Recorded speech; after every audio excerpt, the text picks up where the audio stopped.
Welcome to the Innovation Dojo. Our goal today is pretty ambitious.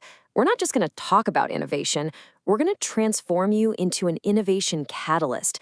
We're handing you a repeatable protocol, a system that lets you stop waiting around for some mythical eureka moment and start making things happen. Let's get into it. So, have you ever wondered this? We're all kind of taught that genius is this random flash of inspiration, right? A lightning strike you just have to hope for. But what if that's all wrong? What if true, game-changing innovation isn't magic at all, but a disciplined process? Think of it like a mental martial art that anyone, and I mean anyone, including you, can learn, practice, and master. And today, that's exactly what we're here to do. Okay, check this out because this slide gets right to the heart of it. There are basically two ways of thinking. Most of the world operates like a cook. A cook follows a recipe. They reason by analogy, they see what someone else did and copy it, maybe making a tiny improvement. But the real innovator, the catalyst, that's the chef. The chef doesn't need a recipe because they understand the fundamental ingredients, the first principles. And because of that, they can invent entirely new dishes, creating those disruptive breakthroughs we're all after. So here's our game plan for today's session. First, we're going to build that first principles mindset. Then, we'll crack open the toolkit and learn how to deconstruct reality. After that, we'll see how to reconstruct brand new solutions from the ground up. And finally, we'll give you the blueprint for building this innovation culture with your own team. All right, let's jump right in. Section 1 is all about the philosophy. See, before we can even touch the tools, we have to break out of the mental cages that conventional wisdom and so-called best practices have built around us. So what in the world is a first principle? Well, the idea actually goes all the way back to Aristotle. He called it the first basis from which a thing is known.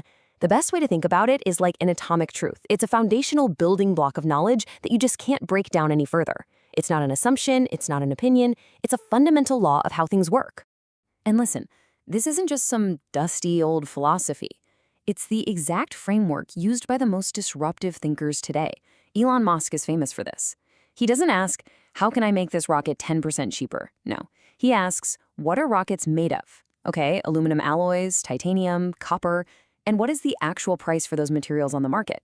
That right there, that's reasoning up from first principles. And all of that brings us to the core move, the fundamental kata of our dojo, this 3-step protocol. Step 1, you have to identify and question every single assumption. Literally, doubt everything. Step 2, deconstruct the problem down into its atomic parts, its real fundamental truths. And finally, step 3, reconstruct a totally new solution from scratch, using only those truths you just uncovered. This isn't a one-off trick. It's a repeatable framework for making breakthroughs happen again and again. So we've got the mindset down, but how do we actually do it? It's time to open up the toolkit.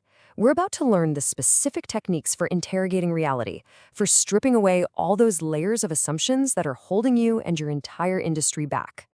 Here are a few of the heavy hitters in your deconstruction kit. Socratic inquiry is basically a way of having a disciplined conversation to expose the holes in your own thinking. The 5 whys is beautiful. It's so simple. You just keep asking why to drill past the surface-level symptoms and find the actual root cause. Assumption mapping is a great visual tool to figure out which of your team's beliefs are the most dangerous, the ones that are super important but have zero evidence. And constraint removal, that's a direct attack on the most dangerous phrase in business because we've always done it this way. Now, this little story shows you exactly why deconstruction is so critical. It helps us avoid what I call the suitcase mistake. For literally centuries, people tried to solve the problem of heavy luggage by just optimizing its form. Better leather, stronger handles, different shapes.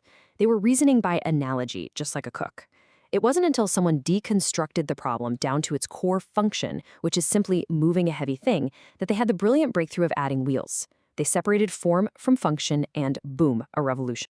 Okay, so we've broken reality down into its core pieces. Now comes the really fun part. In Section 3, we're going to learn the science of reconstruction, how to creatively reassemble all those fundamental truths into something totally new, unexpected, and way, way better. To really get a feel for this, we're going to walk through a classic thought experiment from the mind of military strategist John Boyd. He used this to teach fighter pilots how to innovate under insane pressure.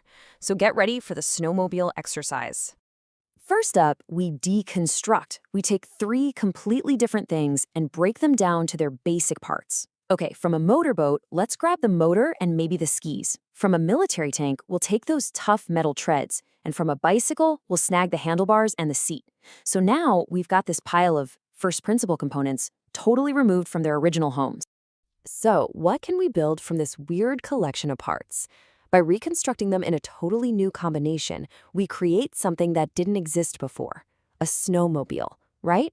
We've combined the steering of a bike, the go-anywhere propulsion of a tank, and the power of a boat engine to invent a whole new way to travel.